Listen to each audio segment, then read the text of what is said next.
ஈரோடு மாவட்டம் தாளவாடி அருகே நள்ளிரவில் வீடு புகுந்து பாட்டி மற்றும் பேரன் வெட்டி கொலை செய்யப்பட்ட சம்பவத்தால் அந்த பகுதி முழுவதும் பதற்றம் நிறைந்திருக்கிறது. மின்சாரத்தை துண்டித்துவிட்டு வீட்டிற்குள் சென்று இந்த கொலை சம்பவம் அரங்கேறியிருக்கிறது.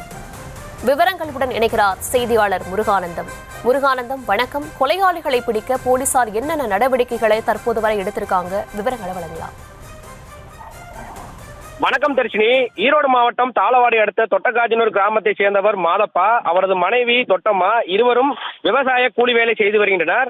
இவர்களுக்கு அம்ருதா என்கிற மகளும் ராகவன் என்கிற மகனும் உள்ளனர். இவரது மகன் ராகவன் சூசையபுரம் பகுதியில் உள்ள பள்ளியில் 6ஆம் வகுப்பு படித்து வருகிறார். இவரது பாட்டி சிக்கம்மா வீடு இவரது வீட்டை ஒட்டியுள்ளதால் இரவு நேரத்தில் பாட்டியுடன் அவ்வப்போது தூங்க செல்வது வழக்கம். இந்த நிலையில் நேற்று தாளவாடி சுற்றுவட்டார பகுதியில் நள்ளிரவில் கனமழை பெய்தது. இதன் காரணமாக இன்று காலை நீண்ட நேரம் ஆகியும் பாட்டி சிக்கம்மாவும் பேரன் ராகவனும் வீட்டில் இருந்து வெளியே வராததால் சந்தேகமடைந்த அவரது குடும்பத்தினர் வீட்டின் கதவை திறந்து பார்த்தனர். அப்போது அவர்கள் கழுத்து அறுக்கப்பட்ட நிலையில் கொலை செய்யப்பட்டு ரத்த வெள்ளத்தில் கிடந்ததை கண்டு அவர்கள் அதிர்ச்சி அடைந்தனர். அதனை அடுத்து அவர்கள் தாளவாடி காவல்துறையினருக்கு தகவல் அளித்தனர். அங்கு வந்துள்ள காவல்துறையினர் தற்போது சடலத்தை மீட்டு விசாரணை மேற்கொண்டு வருகின்றனர்.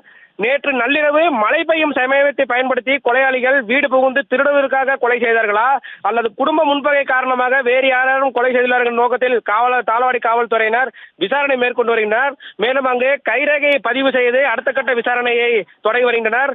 பாட்டியும் பேரனும் கொலை செய்யப்பட்ட சம்பவம் அப்பகுதியில் பெரும் பதற்றத்தையும் பரபரப்பையும் ஏற்படுத்தியுள்ளது. அடுத்த கட்டமாக தாளவாடி காவல்துறையினர் அருகில் ஊர்களும் தற்போது விசாரணை மேற்கொண்டு வருகின்றனர். தர்ஷினி,